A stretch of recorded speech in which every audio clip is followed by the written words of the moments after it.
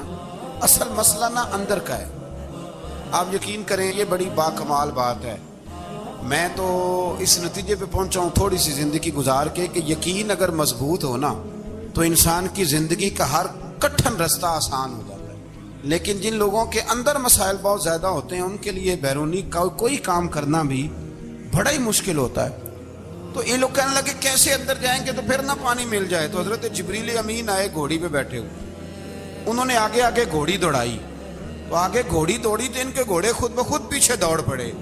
حضرت سیدنا جبریل کی گھوڑی جہاں پیر رکھتی تھی وہاں سے سبزہ اگتا تھا، سامری جادوگر تھا، حیرت انگیز چیزوں کو جمع کر لیتا، اس نے وہ جمع کر کے رکھ لی اور بچڑا بنا دیا۔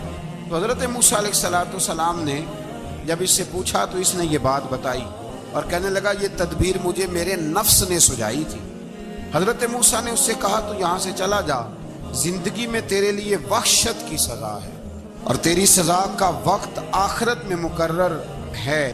وحشت کا بھی عذاب ہوتا ہے کچھ لوگوں کو وحشت کا عذاب یہ ہوتا ہے، یعنی انسان ہر وقت خوف زدہ رہے۔ آیات بتاتی ہیں کہ اس پر کون سا عذاب ہے، اس پر ایک وحشت طاری ہے۔ اللہ سے دعا مانگیں اللہ تبارک و تعالی ان ساری آزمائشوں سے ہمیں محفوظ فرمائے۔ اسی تسلسل میں پھر قیامت اور سور پھونکے جانے کا ذکر ہے۔ آیت نمبر 105 سے فرمایا کہ لوگ آپ سے پہاڑوں کے متعلق سوال کرتے ہیں، آپ ان سے کہہ دیجئے میرا رب انہیں ریزہ ریزہ کر دے گا اور پوری زمین ہموار میدان کی طرح ہو جائے گی۔ آیت نمبر 109 میں قیامت کی ہولناکیوں کا ذکر ہوا اور فرمایا آج اللہ کی بارگاہ میں کسی کو مجال شفاعت نہیں ہوگی سوائے اس کے جسے وہ اذن شفاعت عطا کرے اور جس کے قول سے وہ راضی ہو۔ آیت نمبر 110 سے اکھڑی گردنوں کے حی و قیوم کے سامنے جھکنے، ظالموں کے نامراد ہونے اور مومنین صالحین کے کامیاب ہونے کا ذکر ہے۔ آیت نمبر 114 میں علم میں اضافے کی تعلیم کے لیے دعا ارشاد فرمائی گئی ہے جو بڑی معروف ہے، رب زدنی علما۔ آیت نمبر 115 سے اس بات کا ذکر ہے کہ آدم علیہ السلام جو جنت میں درخت کے قریب چلے گئے تو یہ ان کی بھول اور اجتہادی خطا تھی، اللہ نے خود وضاحت فرما دی، اور انہوں نے قصداً اللہ کے حکم کی نافرمانی نہیں کی۔ آدم علیہ السلام کو جنت میں داخل کر کے بتایا کہ یہاں نہ بھوک لاحق ہوگی، نہ بے لباسی ہوگی، نہ پیاس لگے گی، نہ ہی دھوپ کی تپش محسوس ہوگی، اور یہ کہ آپ اپنے دشمن شیطان کی چالوں سے بچے رہیں گے۔ اس مقام پر قرآن نے اس موضوع کو پھر بیان کیا کہ شیطان نے وسوسہ ڈالا اور مخلص اور ہمدرد کا روپ دھار کر ان کو بہکایا، انہوں نے ممنوع درخت سے کھا لیا سو ان کے ستر کھل گئے اور جنت کے پتوں سے اپنے ستر کو ڈھانپنے لگے، پھر اللہ نے ان کی توبہ قبول کی اور جنت سے زمین پر بھیج دیا۔ آیت نمبر 124 سے اللہ تعالیٰ نے فرمایا جو ہماری یاد سے غافل رہے گا ہم اس کے لیے معیشت تنگ کر دیں گے، وَمَنْ أَعْرَضَ عَنْ ذِكْرِي فَإِنَّ لَهُ مَعِيشَةً ضَنْكًا، جو ہماری یاد سے غافل ہوگا اس کے لیے زندگی اس پر اللہ تبارک و تعالیٰ ہر وقت اپنی یاد کی توفیق عطا فرمائے۔ آیت نمبر 130 سے اللہ تعالیٰ نے ارشاد فرمایا ان کی باتوں پر صبر کیجیے، سورج کے طلوع اور غروب ہونے سے پہلے اپنے رب کی حمد کے ساتھ تسبیح پڑھتے رہیے اور رات کے بعض اوقات میں اور دن کے حصوں میں بھی تسبیح پڑھتے رہیے تاکہ آپ کا رب راضی ہو جائے اور آپ بھی راضی ہو جائیں۔ مزید فرمایا کہ اپنے اہل خانہ کو نماز کا حکم دیں اور خود بھی نماز پر قائم رہیں، اور نیک انجام صرف تقوی پر کاربند لوگوں کے لیے۔ لوگ کیا کہیں گے، لوگوں کے لیے الزام لگانا، پروپیگنڈا کرنا بڑا ہی آسان کام ہے۔ دو ہی تو کام دنیا میں آسان ہے، ایک بدگمانی کرنا اور ایک غیبت کرنا، اور اتنا مزیدار کام ہے کہ آپ ساری دیہڑی کرائیں، کوئی بندہ تھکنے کو تیار معاذ اللہ ثم معاذ اللہ سارا دن، اور اگر آپ کہیں کہ اللہ کا ذکر کرو تسبیح لے لو صرف 500 دفعہ درود شریف پڑھ لو تو پھر کیا بنے گا، کام یاد آ جائے گا، بہت سارے لوگ نکل لیں گے۔ کبھی کبھی کچھ چیزیں بڑی یاد رہ جاتی ہیں۔ ایک شاعر نے ایک شعر کہا تھا، میری تھوڑی سی شعری ذوق ہے تو مجھے دلچسپی ہے، رہ جاتی ہیں کچھ باتیں ذہن میں۔ ایک دفعہ ہمارے ایک دوست کے بارے میں کچھ پروپیگنڈا ہونے لگا تو میں نے انہیں ایک شعر لکھ کے بھیجا، مجھے یاد تھا، میں نے ایک شعر لکھا، کسی شاعر نے کہا تھا کہ مخلوق تو فنکار ہے اس درجہ کے پل بھر میں، سنگے در کعبہ سے بھی اصنام تراشے۔ کعبے کے اندر سے مٹی لے کے لوگ بت بنا لیتے ہیں اور اللہ کا شریک بناتے ہیں۔ تو کہنے لگا شاعر کہ مخلوق تو فنکار ہے اس درجہ کے پل بھر میں، سنگے در کعبہ سے بھی اصنام تراشے۔ تم کون ہو کیا چیز ہے داغ کبابی، لوگوں نے تو مریم پہ بھی الزام تراشے۔ لوگ تو منٹ لگاتے ہیں، وہ جو رہی مسجد میں، پلی مسجد میں، لوگوں نے الزام لگانے کا وقت آیا تو الزام لگا دیا، سید عائشہ صدیقہ پہ لگا دیا، صدیق کی بیٹی اور صدیقہ۔ آپ سوچ سکتے ہیں کہ لوگ کہاں تک جاتے ہیں اور باتیں کہاں تک پہنچتی ہیں۔ تو یہ میرے رب کریم کا فضل اور کرم ہے کہ جناب مریم کی برات کا اعلان بھی قرآن نے کیا اور حضرت عائشہ صدیقہ کی برات کا اعلان بھی قرآن پاک نے فرمایا، یہ بھی قرآن مجید نے فرمایا ہے۔ اور کل پرسوں بھی بات ہو رہی تھی حضرت یوسف علیہ السلام کی، تو الزام تو لگتے رہتے ہیں۔ تو میں نے اس دن بھی سوال کیا تھا، پھر دہراتا ہوں کہ غلطی کیا تھی حضرت یوسف کی؟